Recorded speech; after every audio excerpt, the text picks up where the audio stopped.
Alright, it's been a minute since I posted anything about this car. Obviously, it looks quite a bit different. Last time I saw it, didn't have a motor in it, didn't have any interior. But got this car all put back together a couple weeks ago. I decided to put the motor in it. This is a brand new K, pretty much. I had Midwest Boost Works rebuild it. Those guys hooked me up. Painted the engine bay again since I repainted it again since I made that video about painting the engine bay because it just looked terrible. So repainted it again. It came out alright.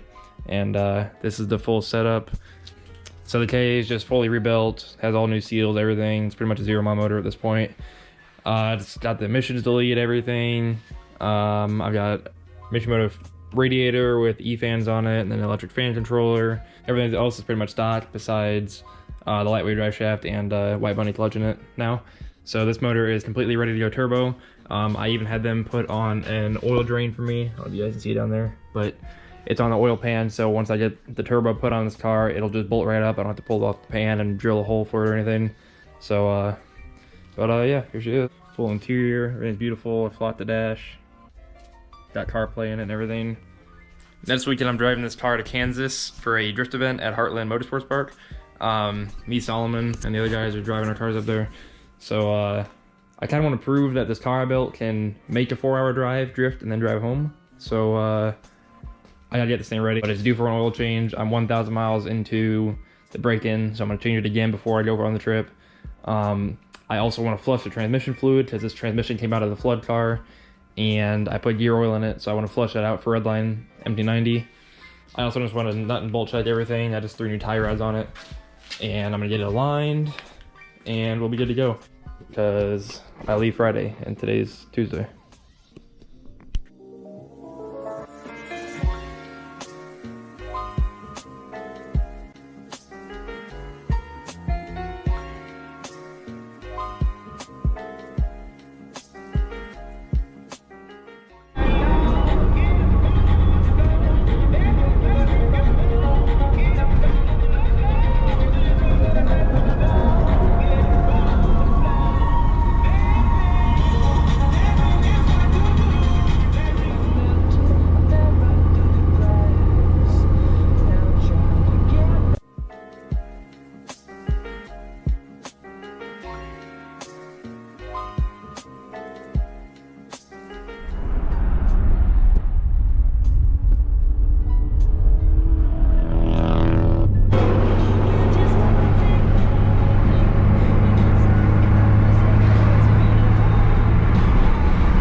Too much. We made a 5-hour drive last night up to Kansas and stayed the night at an Airbnb, and now we're out here at Heartland Motorsports Park. We'll see how this goes. Goal is to not have to go to the parts store at all. No problems with this thing. I just got it put together, and here we are. It's about a 350-mile drive back home tonight. We'll see how she holds up. Solomon also drove up here in his UZ car, and those two were trailered, but we're out here. It's gonna be fun.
little mishap, a little accident, a little four-man tandem going, and thankfully I was pretty far back.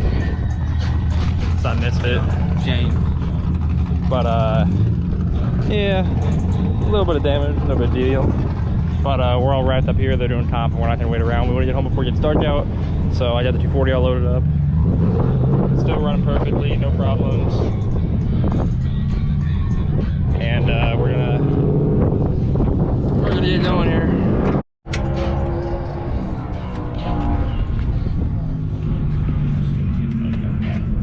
Ah!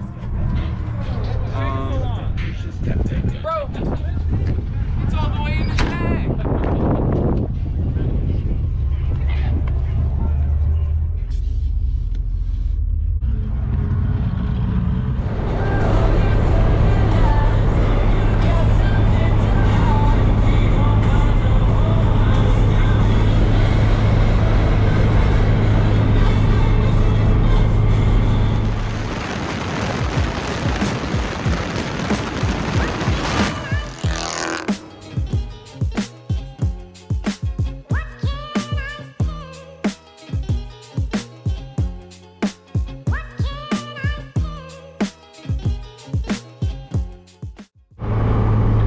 I am so tired. We are an hour and 30 away, and we're still cruising along. Solomon's car's misfiring really badly, but mine's still doing fine. Cruising right at 180, and we're doing good. I keep going.